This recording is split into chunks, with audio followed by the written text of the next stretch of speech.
It was a hot summer day. Liong Fang and I decided to go for a hike to the regional park, situated on the coast to the east of Auckland. On our way there, we passed by a very scenic coastal town called Maraitai. It was so beautiful that we just had to stop and take some pictures and videos.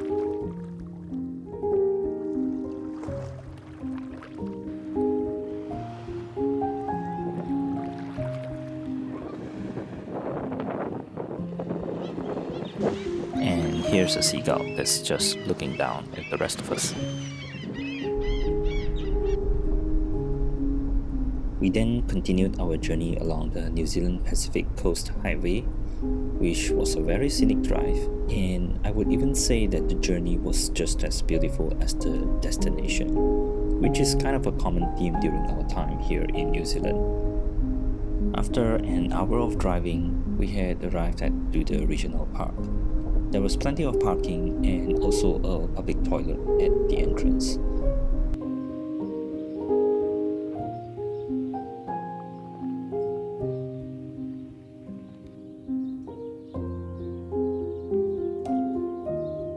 Here's Liong Fang, who thought I was taking a photo, but I was just filming away.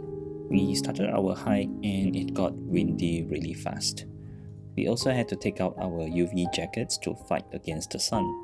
While the temperature was quite comfortable, New Zealand has always had high levels of UV. Therefore, UV jackets and sunblock lotion are a must if you don't want to get sunburned. Looking back at the footage, I think New Zealand's really lived up to its Maori name Aotearoa, which roughly translates to the land of the long white clouds. I think it's a beautiful name for a beautiful country. As we continued our hike, every now and then, we just couldn't help but to stop and admire the scenery. It was so beautiful, I couldn't help but think of my time playing The Legend of Zelda, Breath of the Wild, and Tears of the Kingdom. If you have played these two games before, you will know how those two games perfectly capture the sense of adventure and the feeling of freedom to explore a vast continent. And the vast plains and fields at Duda Regional Park felt exactly like the Hyrule Field. And that made me feel like Link, the main character, but instead of a sword and a shield, I'm holding a camera and a backpack.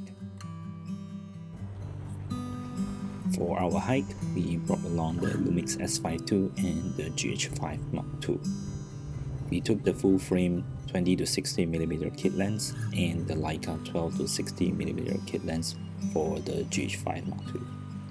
Every clip that you see right now was shot in Vlog and Vlog L profiles.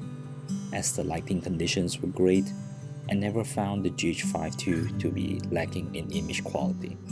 In fact, I was honestly quite surprised to see that the GH5II's image quality was able to go toe-to-toe with the S5II despite costing half the price. The footage from both cameras matched pretty well in post, and with the Dehancer plugin, I was able to get the film aesthetics that I adore so much for this video. As we climbed to the top of the hill, we were greeted with an amazing hilltop view of the entire area. I especially love this lone tree overlooking the entire field, and coupled with the wind blowing against the grass, everything was just so calm and peaceful. We stopped and had a quick bite before heading towards our final destination of the day, Whakakaiwhara Point.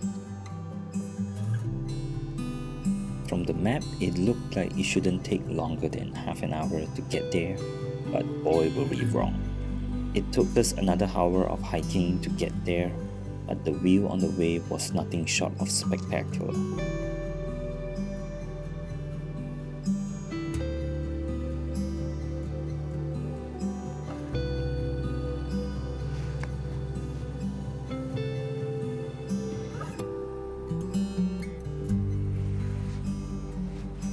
And here's a clip that could have looked great if I wasn't stuck trying to open the gate. But it's pretty funny now when I look at it.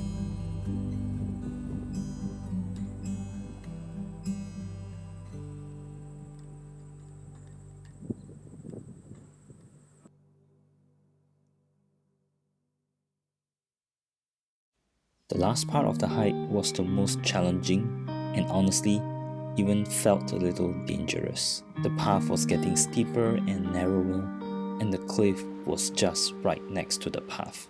One slip could mean falling to our deaths. We had to be very slow and careful, but the payoff at the end was so worth it.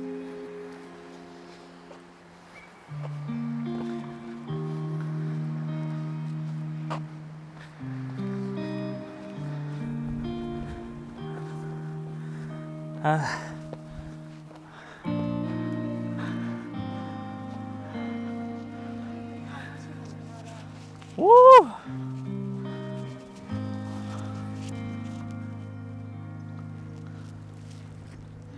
There's just something special about sitting at the edge of a cliff with your partner, seeing and admiring the blue sky, the white clouds, and the azure seas that make this hike one of the most memorable experiences I've had in New Zealand.